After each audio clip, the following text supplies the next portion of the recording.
নমস্কার বন্ধুরা, আজকে আবার চলে এসেছি আরেকটা রান্না নিয়ে। আজকে করব চিকেন কারি।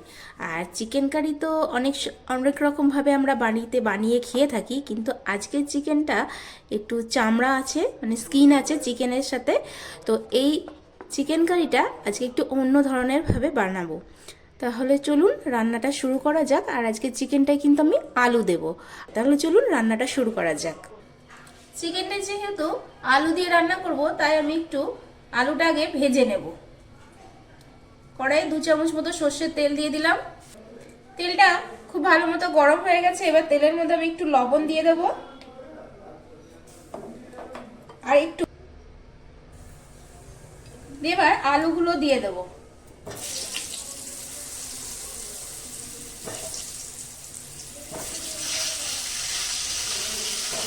আমি ছোট আলু ব্যবহার করেছি।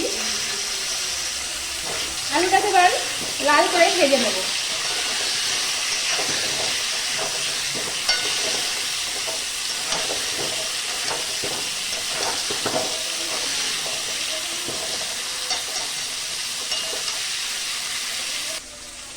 আলুটা আমি সাইডে ভাজতে দিয়েছি। আর এবার মাংসের জন্য মশলাটা করে নেব। তাই এখানে আমি তেল দিয়ে দিচ্ছি। 4 চামচ মতো তেল দিয়ে দিলাম। সর্ষের তেলে রান্নাটা হবে আজকে। এটা খুব ভালো মতো গরম হয়ে গেছে। তেলের মধ্যে একটা তেজপাতা, 2 টুকরো দারচিনি, 6টা এলাচ আর 4-5টা লবঙ্গ ফাটিয়ে দিয়ে দিলাম।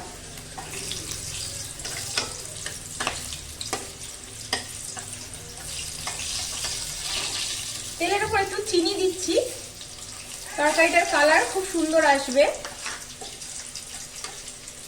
চিনিটা একটু গলে গেলেই মধ্যে পেঁয়াজ দিয়ে দেব। এইভাবে মুরগির মাংস রান্না করলে স্বাদ ভীষণই ভালো হয় খেতে। চিনিটা পুরোপুরি গলে গেছে। এবার এখানে আমি 4টে পেঁয়াজ কুচিয়ে নিয়েছিলাম, তা পুরোটা দিয়ে দিলাম।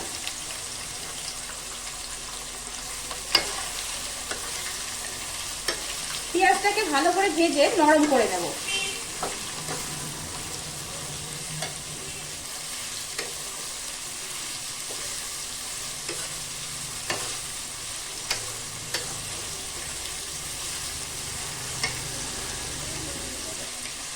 লবণ দিয়ে দিচ্ছি, পেঁয়াজটা তাহলে তাড়াতাড়ি নরম হয়ে আসবে।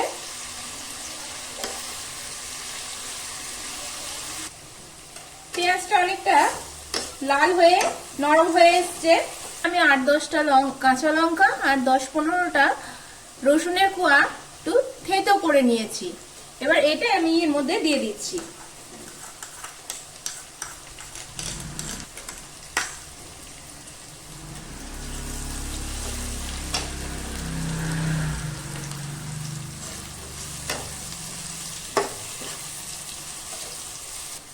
রসুন আর কাঁচা লঙ্কাটা বেশ ভালো করে ভাজা হয়ে গেছে। আর এখানে আমি 1 চামচ লাল লঙ্কার গুঁড়ো আর 1 চামচ হলুদ গুঁড়ো নিয়েছি। এটা আমি তেলের উপর দিয়ে দিলাম। এইভাবে লঙ্কা গুঁড়ো আর হলুদ গুঁড়োটা যদি তেলের উপর দেওয়া হয়, তরকারির রং কিন্তু ভীষণই ভালো হয়, একদম লাল লাল কালার আসে। এখানে আদা রসুন বাটা দিয়েছি 2 চামচ, আমি এটা দিয়ে দিলাম।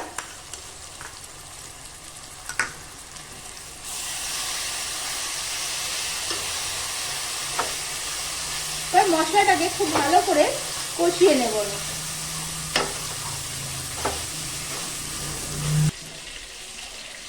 মশলার বাটিটা ধুয়ে একটু জল দিয়ে আমি মশলাটাকে ভালো করে কষিয়ে নেব।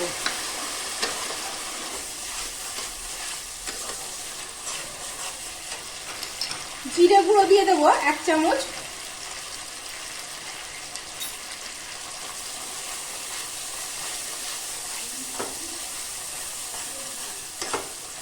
মশলাটা বেশ অনেকক্ষণ ধরে কষানো হয়ে গেছে, আর মশলার কাঁচা গন্ধও চলে গেছে। এবার মাংসটা আমি দিয়ে দেব।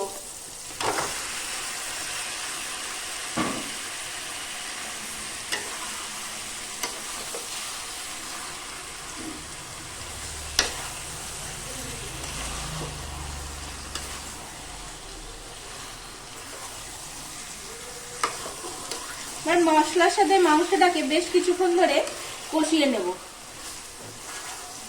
গ্যাসের ফ্লেমটা কিন্তু হাই রেখে মাংসটাকে কষিয়ে নেব।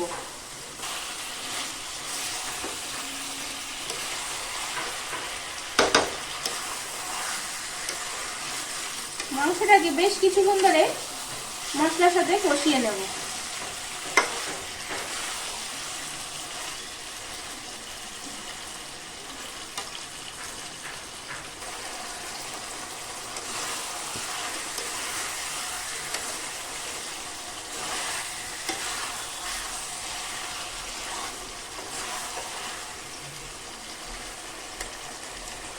ভেজে রাখা আলুগুলো এর মধ্যে দিয়ে দিলাম। আলুর সাথে মাংসের সাথে মশলার সাথে একসাথে ভালো করে কষিয়ে নেব।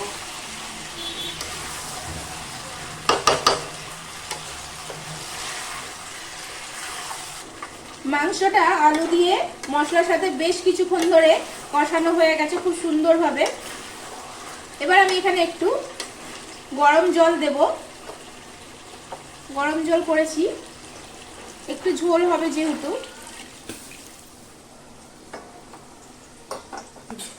ঝোলটা ফুটে উঠেছে, এবার এটাকে ঢাকা দিয়ে 10 মিনিটের জন্য আমি রান্না হতে দেবো।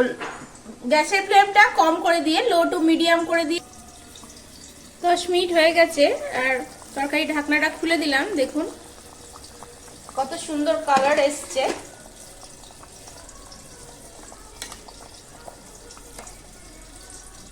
মাংস পুরো নরম হয়ে গেছে আর আলুও পুরো নরম হয়ে গেছে। এবার একটু গরম মশলা গুঁড়ো, ঘরে বানানো গরম মশলা গুঁড়ো আমি একটু দিয়ে দিলাম।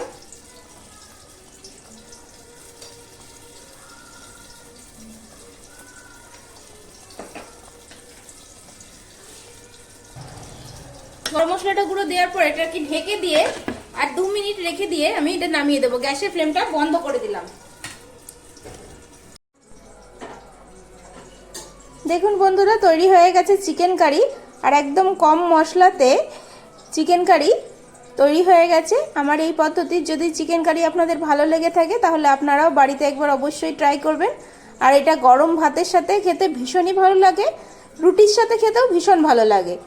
তাহলে আজকে এতটুকুই থাকলো, পরের দিন আবার দেখা হবে অন্য এক ভিডিও নিয়ে, অন্য এক রান্না নিয়ে। ভালো থাকবেন, সুস্থ থাকবেন, ধন্যবাদ।